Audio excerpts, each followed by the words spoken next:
स्वागत है आपका again vision day YouTube channel पे। और हम चारों फिर से एक साथ हैं आपको बहुत अच्छे-अच्छे टिप्स देने के लिए, जो आपको हेल्प करेगी प्रिपरेशन के वक़्त। और अगर आप उस टिप्स को फ़ॉलो करते हो या मानते हो तो आपको बहुत हेल्प होगी अच्छी रैंक लाने में और अच्छी परसेंटाइल लाने में। तो आज जो मेरा टॉपिक है वो मेरा कुणाल भैया का जो टॉपिक है वो टॉपिक है कि हम लोग कैसे फ़ोन से डिस्ट्रैक्ट ना हो और उससे बच के चलें। क्योंकि इस समय जो हमारा बहुत चीज़ें ऑनलाइन हो रही है, तो आपकी पढ़ाई भी ऑनलाइन हो रही है, तो आप उसमें बहुत आप फ़ोन का और लैपटॉप का यूज़ बहुत करते हो, तो उससे बहुत ज़्यादा डिस्ट्रैक्शन हो जाती है। हमारी भी अभी ऑनलाइन क्लासेस चल रही है, तो हम लोग भी अभी फ़ोन पे, लैपटॉप पे ही काम होती है। तो हमें कुछ एक्सपीरियंस भी है कि कैसे फ़ोन से और लैपटॉप से थोड़ी बच के रहना चाहिए और अपनी हेल्थ का अच्छे से ख्याल रखना चाहिए, ताकि हमारा प्रिपरेशन बहुत अच्छे से चल सके। मैं अगर अपनी बात करूँ तो जब मैं प्रिपरेशन कर रहा था, तो मेरे प्रिपरेशन के वक़्त ना तो मेरे पास बस जियो का सिंपल सा फ़ोन था, तो मेरे पास कोई एंड्रॉइड फ़ोन नहीं था, तो मैं फिर फ़ोन पे ज़्यादा फ़ोकस नहीं करता था, बस अपने पढ़ाई पे फ़ोकस रखता था। उस समय सब कुछ ऑफ़लाइन थी, तो मेरे को फ़ोन की ज़रूरत भी नहीं थी। बट इस समय क्या है कि सब कुछ आपको सॉफ्ट कॉपी में मिलती है, तो आपको फ़ोन और लैपटॉप की ज़रूरत तो होगी ही होगी।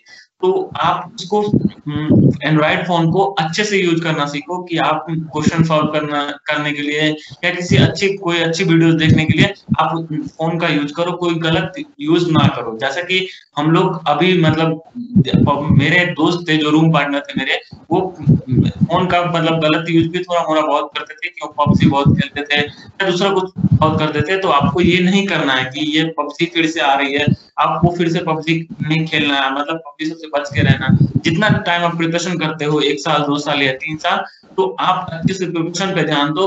और ऐसा मौका ही नहीं जो कि आप 12th के बाद आपको रिपीट करने का मौका मिले। आप 3 साल प्रिपरेशन में जाओ ही नहीं, 2 साल में इतनी अच्छे से प्रिपरेशन कर लो कि आपको रिपीट करने की ज़रूरत ही नहीं है और आपकी रैंक अच्छी और मेंस में परसेंटाइल अच्छी आ जाए, ताकि आपकी कॉलेज अच्छी मिल जाए। तो इसलिए होता है हमारा फ़ोन से थोड़ा दूर रहा करो और जितना हो सके आप उतना फ़ोन का अच्छा यूज़ करो, गलत यूज़ में ना करो, वो आपके लिए बहुत बेटर होगा।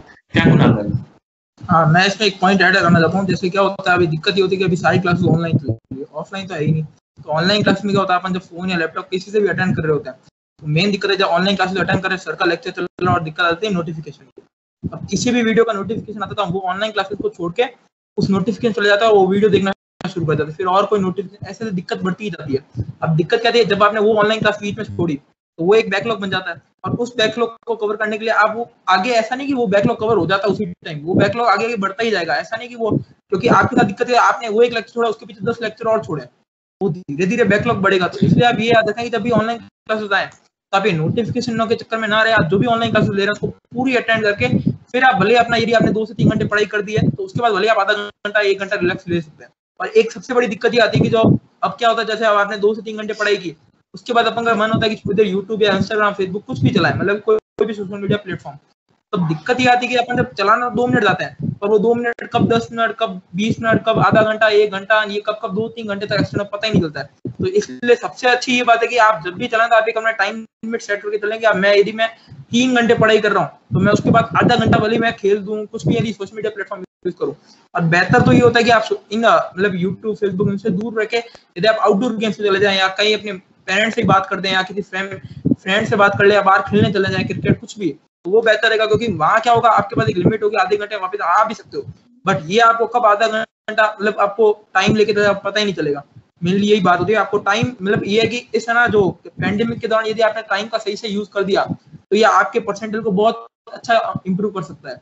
अब ये बात है कि क्योंकि देखो क्या होता है, अभी जो जितने भी समझ लो 100% बच्चे बैठते हैं एग्जाम के अंदर, उसके अंदर आप मान के चलो 95% बच्चे इसमें पढ़ाई नहीं कर रहे हैं। तो यदि आप इस टाइम का अच्छे से यूटिलाइज कर रहे हो, तो आप ये मान के चले आपके यदि फरवरी मार्च में अच्छे परसेंटेज नहीं भी आए, तो कोई दिक्कत वाली बात नहीं है। क्योंकि यदि आपने यहाँ अच्छी पढ़ाई कर दी, क्योंकि अभी ऐसा है कि ये जो जैसे अभी सिचुएशन चल रही है, उसके हिसाब से आप मान के चले 1 से 1.5 महीना और आगे एग्जाम एक्सटेंड हो सकता है।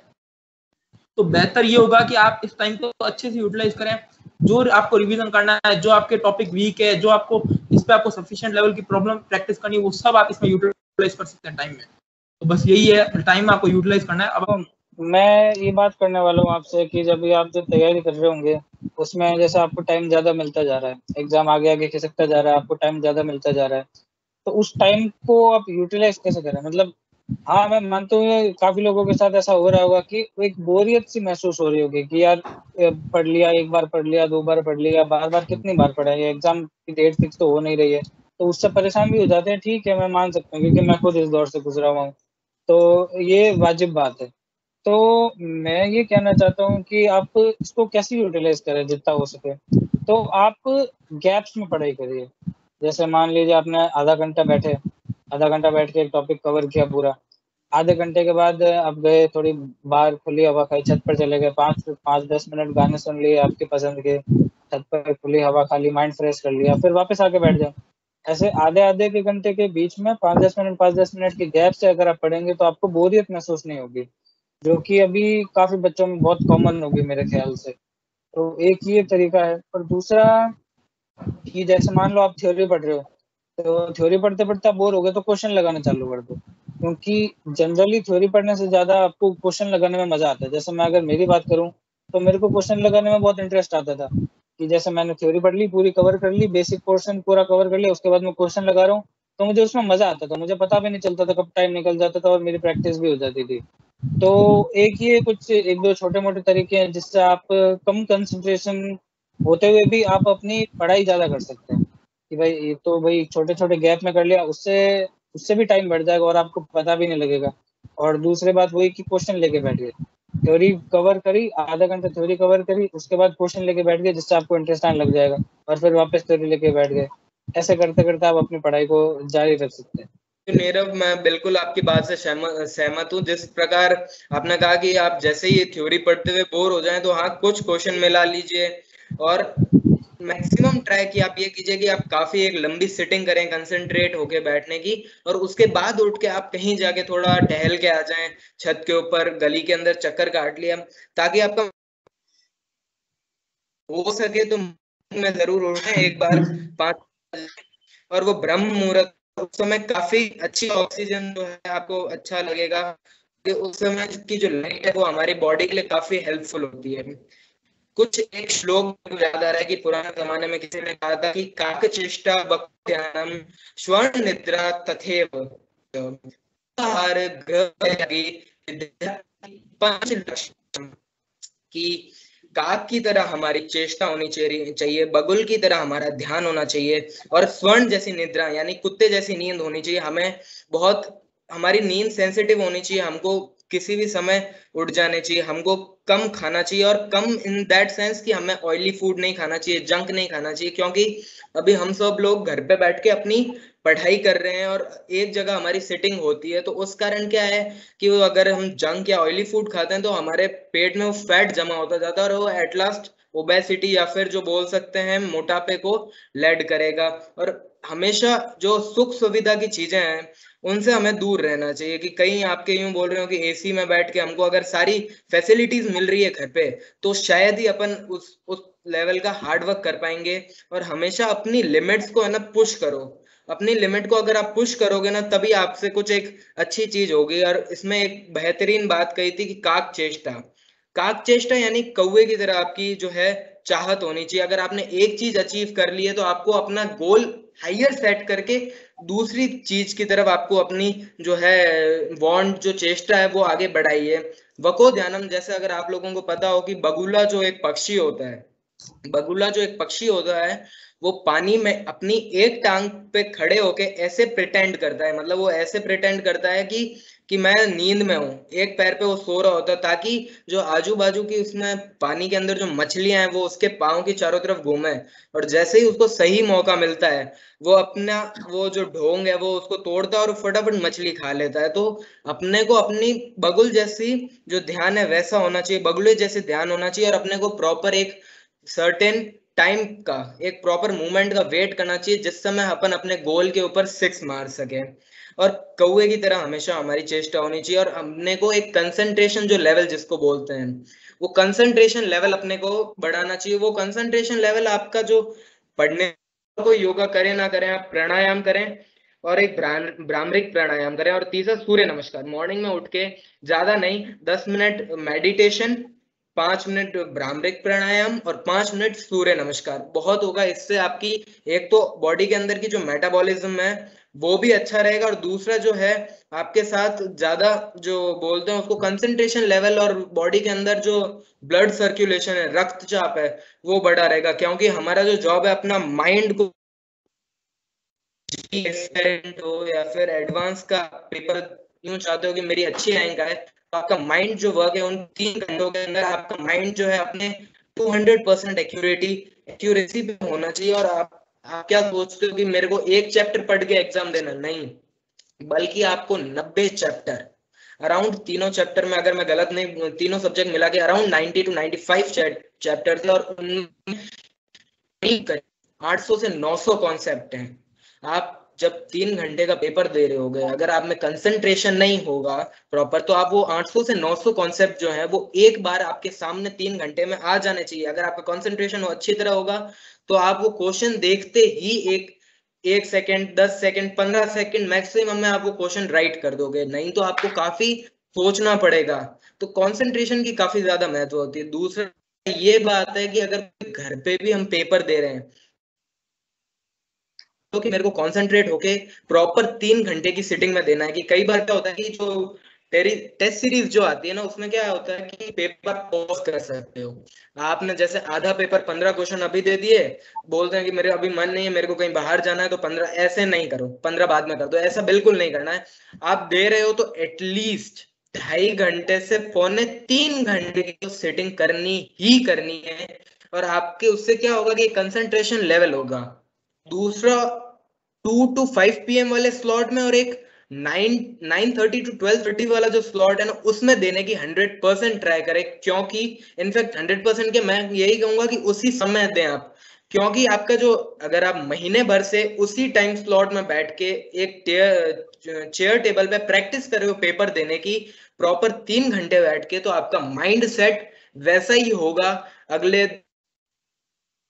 आप अपने जेई या एडवांस का पेपर देने जाओगे तब आपके दिमाग में वही माइंडसेट होगा कि मैं पहले भी इसी टाइप की प्रैक्टिस की है, इसी हार्ड लेवल के साथ मैंने प्रैक्टिस की है, तो ये मेरे लिए पेपर देना एक इजी तो है, बट मेरे को अपना कंसंट्रेशन लेवल लेके बैठना है साथ में।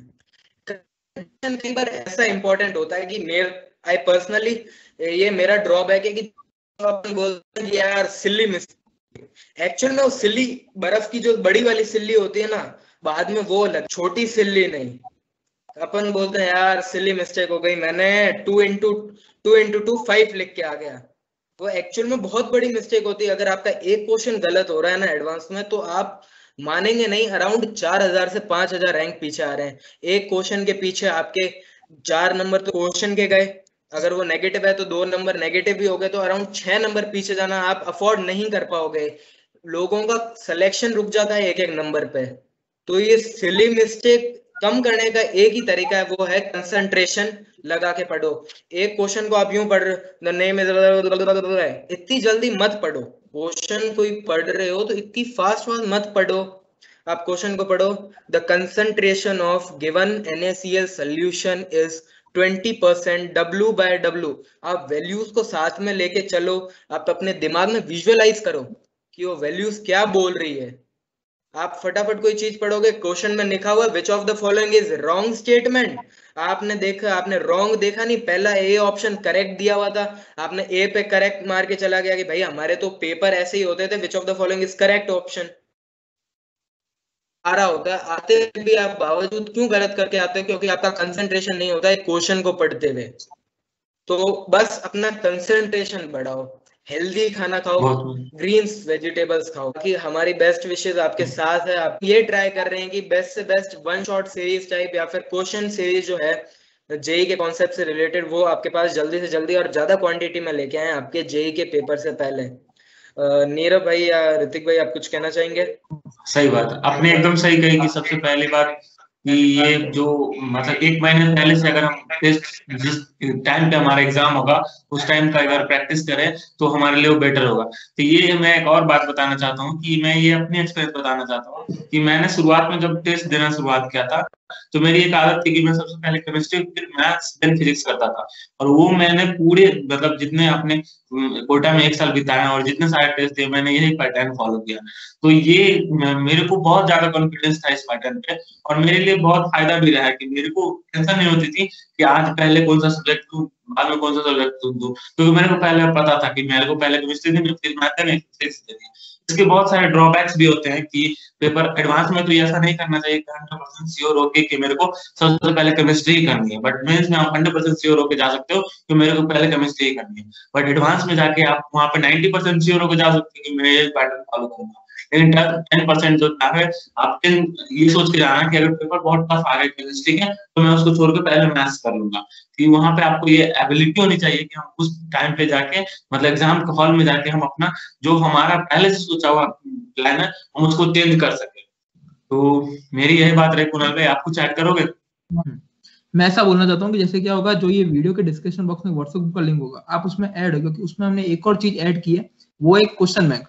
जैसे अब हार्दिक सर की जो वीडियो आई थी एटॉमिक स्ट्रक्चर की, जैसे उसने एटॉमिक स्ट्रक्चर कवर किया पूरा, उन्होंने है ना जो ग्रुप पे एक सेट ऑफ क्वेश्चन का एक मतलब अच्छा सा क्वेश्चन बैंक प्रोवाइड किया है। आप वो क्वेश्चन सॉल्व करना, यदि आपको उसमें कुछ भी डाउट आता है तो आप उस ग्रुप पे आके हमें पूछ सकते हैं, हम उसका एकदम परफेक्ट सॉल्यूशन, जितना जल्दी हो सका वो आपको सॉल्यूशन प्रोवाइड करेंगे। यही बात है। सर कुछ कहना चाहेंगे? बस मैं यही कहना चाहूंगा कि हार्दिक सर ने बहुत सही बात बोली कि जो आप क्वेश्चन पढ़ते हैं जब भी एग्जाम को देते हैं, जैसे ही आपको ये पता चलता है कि ना कि यार मेरे ये करेक्ट रॉन्ग ऑप्शन टिक करने थे, मैं करेक्ट टिक करके आ गया, या ये वैल्यू मैं थोड़ी गलत पढ़ के आ गया, जब भी इस वजह से क्वेश्चन गलत होता है तब हमको पता है कि हमको कितना दुख होता है। क्योंकि जो क्वेश्चन, एक तो वैसे ही पेपर में सारे क्वेश्चन तो ऐसा होगा नहीं कि आपको आएंगे, और दूसरी बात कि फिर जिनमें से आते हैं उनमें से भी अगर आप गलत कर दोगे तो बहुत बुरा लगता है, सही बता रहा हूँ। और खासकर एडवांस जैसे पेपर में, और मेरे साथ तो हुआ भी था एडवांस जैसे पेपर में, मैं आता हुआ क्वेश्चन गलत करके आ गया था। क्यों? क्योंकि सिर्फ मैं एक एफ लेटर मेरे से एक छूट गया था क्वेश्चन में पढ़ना, क्योंकि वो इफ और एफ ऑफ जी ऐसा था कुछ कि इफ और एफ दोनों पास में रह गए थे, तो मैं एक एफ पढ़ना भूल गया। उस वजह से वो मल्टी करेक्ट में मैं एक ऑप्शन एक्स्ट्रा टिक करके आ गया, जिस वजह से मैं +4 हो रहे थे उसकी जगह -6 हो गए, क्योंकि 4 वो तो गई और 2 नेगेटिव और चले गए। तो इस बात का बहुत दुख होता है। मैं सीरियसली कहना चाहता हूँ, इसलिए क्वेश्चन को ध्यान से पढ़ा करें, और वो तभी हो पाएगा जब आप एकदम कंसंट्रेटेडली क्वेश्चन को पढ़ रहे हैं। तो बस यही बात है, और अपना ध्यान रखें और पढ़ाई करते रहे। सही बात है। बिल्कुल। के टाइम में अपने को अपनी सेफ्टी प्राइम है, कहीं बाहर ना निकले, अगर जितना हो सके अपने घर पे ही बैठे और अपने हेल्थ का ध्यान रखें, हेल्दी खाएं। जी ऋतिक सर, आप कुछ कह रहे थे? हाँ, तो मैं यही बोल रहा था कि नीरव जी ने बोला कि उनके -6 हो गए, तो उनके एक्चुअली -10 हुए, क्योंकि 4 नंबर जो मिल रहे थे वो नहीं मिले, और -6 ऊपर से और हो गए, तो टोटल 10 नंबर जो तक घट गए। तो वो ऐसा गलती नहीं करनी चाहिए। उम्मीद करता हूँ ये आपको वीडियो अच्छी लगी होगी, और ऐसे बहुत सारे अच्छे टिप्स मिले होंगे आपको, जो आपको फायदा पहुंचाएंगे आपके प्रिपरेशन के वक्त। तो ऐसे ही हमारे साथ जुड़े रहिए, और हम हर संडे को ऐसे वीडियो लेके आते रहेंगे, जिससे कि आपको बहुत अच्छी जानकारी मिले, कैसे प्रिपरेशन करनी चाहिए, और कैसे अगर उसमें प्रिपरेशन के वक्त कोई मुश्किल आती है तो आप उसको कैसे सॉल्व करें। और आपको कोई प्रॉब्लम भी आ रही है इस बीच में, तो आप व्हाट्सएप ग्रुप पे जाके हम लोगों से पूछ सकते हैं, हम लोग जरूर हेल्प करेंगे आपको। तो मिलते हैं नेक्स्ट वीडियो में, तब तक के लिए बाय